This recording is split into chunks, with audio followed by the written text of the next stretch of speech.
6 अक्टूबर 2015 को CIA के head John Brennan को एक अननोन नंबर से कॉल आती है। कॉल करने वाला एक बच्चा मालूम होता है। उसने जॉन को बताया कि उसने CIA के सारे सिस्टम को हैक कर लिया है। ये प्रैंक कॉल करने वाला लंदन में बैठा एक 15 साल का लड़का था। उसकी ये कॉल पूरी अमेरिकन एस्टेब्लिशमेंट को हिला कर रखने वाली थी। इस लड़के ने अपने एक और साथी के साथ मिलकर पूरे CIA को हैक कर डाला। कौन थे ये दो लड़के और उन्होंने कैसे CIA जैसी एजेंसी को हैक किया, आइए जानते हैं आज की इस वीडियो में।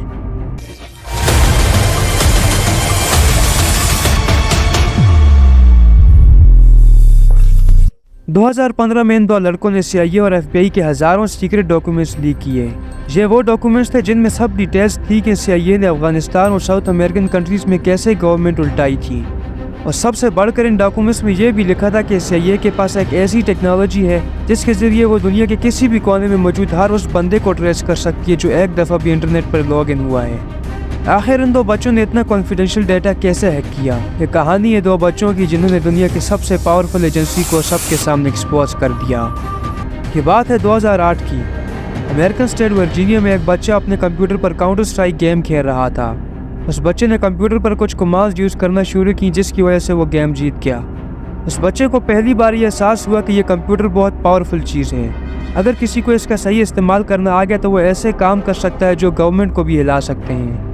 इस बच्चे का इंटरनेट नेम था डिफ़ॉल्ट को एनोनिमस नामी एक हैकिंग कम्युनिटी से इंस्पायरिंग मिली थी जो उस वक्त अमेरिका में काफ़ी मशहूर था।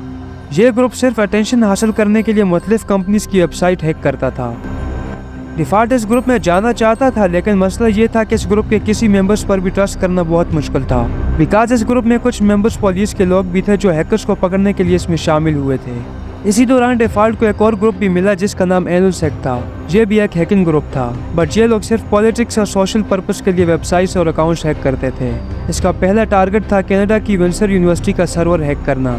वो इस यूनिवर्सिटी के फाइनेंशियल रिकॉर्ड में घुस गया जहाँ उसे उन सारे स्टूडेंट्स का डेटा मिल गया जिन्होंने यूनिवर्सिटी से लोन लिया था, जो तकरीबन 900 मिलियन डॉलर बनते थे। डिफ़ॉल्ट ने यह सारा डेटा डिलीट कर दिया। उसकी पहली हैकिंग कामयाब हो चुकी थी। उस पूरी यूनिवर्सिटी में एक एहराम मच गया। ये पहली हैकिंग तो उसने मजाक में की थी, लेकिन अगली हैकिंग उसने गुस्से में आके की। वो कुछ यूँ कि 2014 में डेनमार्क की गवर्नमेंट ने एक शर्मनाक लॉ पास किया जिसके मुताबिक जानवरों के साथ जिनसी ज्यादती की जा सकती है।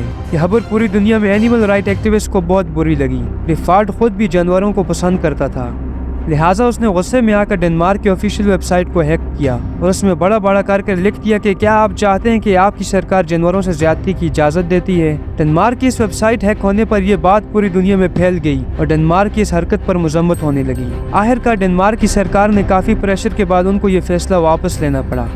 डिफ़ॉल्ट पहली बार एक अच्छे मकसद में कामयाब हो चुका था। उसने अपने काम को जारी रखा और काफ़ी अकाउंट्स और वेबसाइट हैक किए। यहीं पर फिर इस कहानी में एक और आदमी की एंट्री होती है। एडवर्ड जोसेफ नामी एक CIA कॉन्ट्रैक्टर एक अमेरिकन गवर्नमेंट प्रोजेक्ट पर काम करते हुए ये मालूम हुआ कि CIA हर इंटरनेट यूज़र का डेटा और इसकी प्राइवेट इंफॉर्मेशन अपने पास रखती है और फिर उसे अपने मकसद के लिए इस्तेमाल करती है, जबकि यूज़र को इस बात का बिल्कुल इल्म नहीं होता। एडवर्ड की नज़र में ये एक बहुत बड़ी ह्यूमन राइट वायलेशन थी जिसे हर कीमत पर रोकना चाहिए था, लेकिन उसके इस बात का अंदाज़ा था कि वो यहाँ पर अगर ये बात किसी से कहता तो उसको मार दिया जाएगा। उसके दिमाग में एक प्लान आया। उसने सारा डेटा अपने पास डाउनलोड किया और सीधा हांगकांग पहुंच गया, क्योंकि उसे लगता था कि हांगकांग की गवर्नमेंट उसे US गवर्नमेंट से बचा लेगी। उसने एक न्यूज़ पर इंटरव्यू दिया और CIA को एक्सपोज किया कि कैसे उनके पास एक ऐसी टेक्नोलॉजी है जिसके ज़रिए वो हर इंसान पर नज़र रखते हैं और फिर उसे अपने मकसद के लिए इस्तेमाल करते हैं।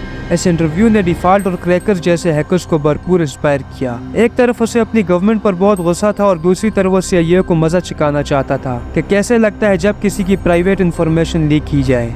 उसने UK में बैठे क्रैकर्स नामी एक हैकर से टीम अप किया। क्रैकर अमेरिकन गवर्नमेंट के मिडिल ईस्ट में इन्वॉल्वमेंट और खास तौर पर पैलेस्टीनी जेनोसाइड पर बहुत गुस्सा था। इन्होंने मिलकर एक ग्रुप बनाया जिसका नाम क्रैकर्स विद एटीट्यूड रखा। इनका सबसे पहला शिकार था James Clapper, the director of national intelligence. उन्होंने गूगल से उसका नंबर उठाया और फिर उसके नंबर के जरिए उसका ईमेल हैक किया और ईमेल के थ्रू उसके सारे सोशल मीडिया अकाउंट्स हैक कर डाले।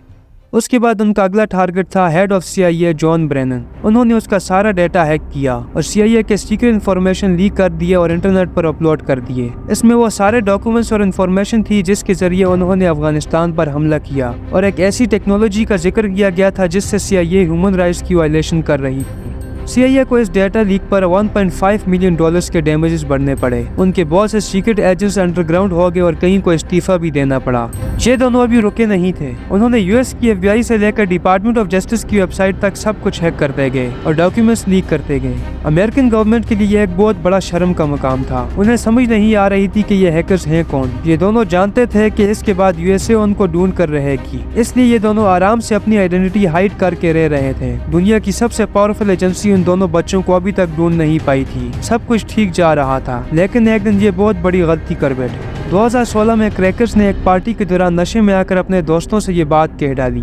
उसके एक दोस्त ने यह खबर पुलिस को बता डाली। फिर क्या उन दोनों बच्चों को अपने मुल्क से गिरफ्तार कर लिया गया। अंडर एज होने की वजह से क्रैकर को 2 साल और डिफॉल्ट को 5 साल की सजा सुनाई गई। क्रैकर का असल नाम केन गैम्बल जबकि डिफॉल्ट का असल नाम जस्टिन ग्रे है। ये दोनों आज जेल से आज़ाद हैं और साइबर सिक्योरिटी में अपना कैरियर आगे बढ़ा रहे हैं। उम्मीद है ये वीडियो आपको पसंद आई होगी।